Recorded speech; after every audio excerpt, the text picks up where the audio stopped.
I would probably like to introduce as I'm Ashik.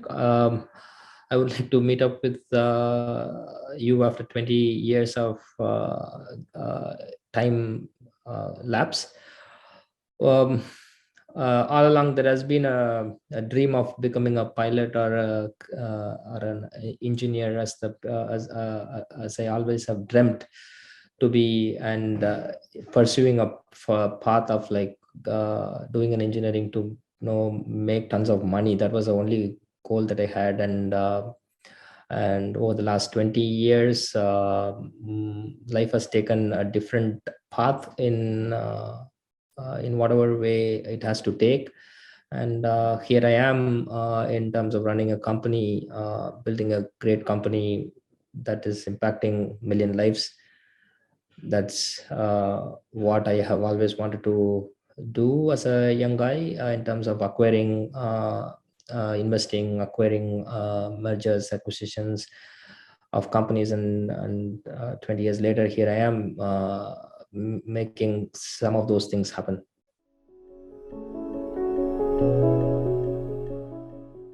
I would equate that to a plumber fixing up a mechanical problem, or fixing a tap when there is no water flowing out of the tap. So that's something that I do for my living. If I have to equate that with what I'm doing, I'm offering services to a company in terms of solving their problems so that they can function and perform better.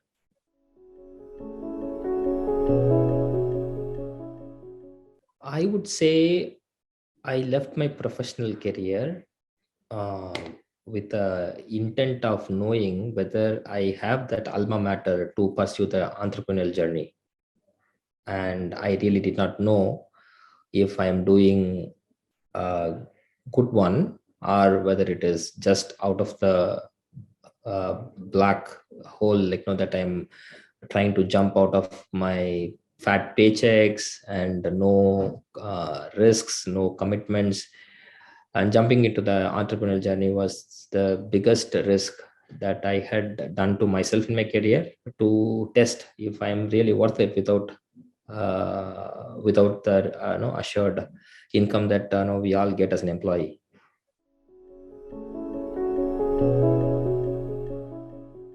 Profession as a sales, I would say salesperson, or a team leader or a manager.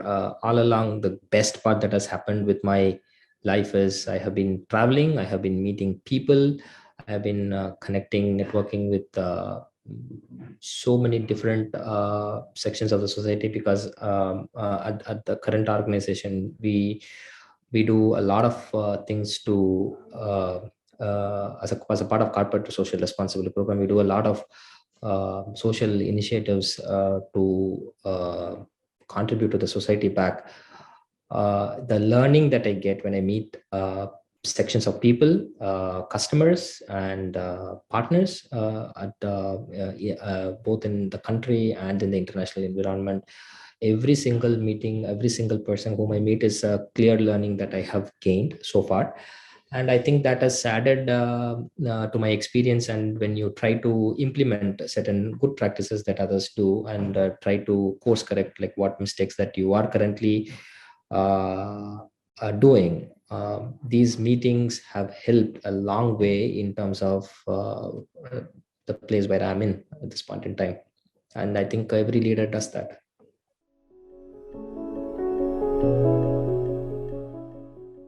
Today, in the last 18 months, right, whatever qualities that you look at people while interviewing, it doesn't matter anymore, right? So because you interview you interview a candidate like with so much of hope that they perform to their best, and you are here to induct someone who you think that they will contribute to the growth of the organization, and they will eventually grow to be the leader. For the last 18 months, the trust, loyalty with the candidates are completely gone.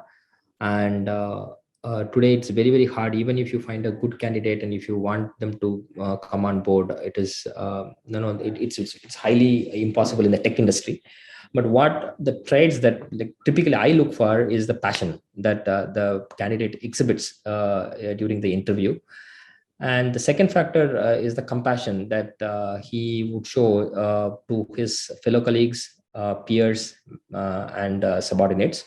That's the second one. And the third important thing that typically like now I look for is the period that he has served in his career in terms of his longevity, and can he be a dependable resource if we get him on board, and are like is he a frequent jumper. So these are three parameters typically like I look forward when I interview a candidate.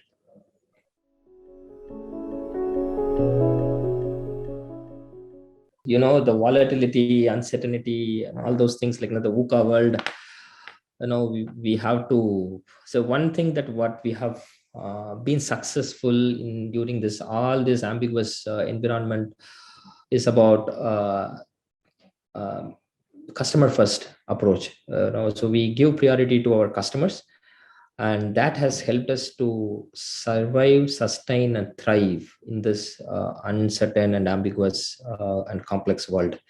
That's one thing. And then second thing, the customers are today competing in their own industry to compete against their competition, and it's very important how we come forward and make them compete against their competition in terms of making technology accessible for them, so that they get the desired outcomes. So that's what we have been consistently working on to ensure that the customers get optimal solutions of quality. So you have different set of people and customers available in this world today, who can afford and who cannot afford, who has access to technology, who does not have access to technology.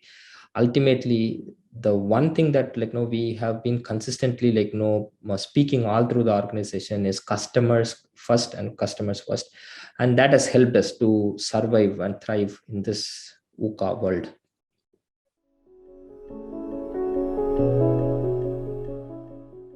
I think being transparent and giving clear, true feedback to them then and there, not storing and keeping it until a period of appraisal or a midterm review.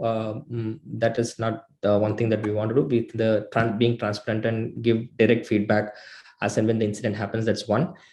And you accept their failures and allow them to fail, and accept those failures as mine. And if they succeed, give the credits back to them. That's the second parameter that I would think would be the ingredient. And as I said earlier, my experience has been with in terms of meeting more people as I travel, and share those experiences to the people who are working for you. That would help them also build great relationships. So these are three things that I think are important.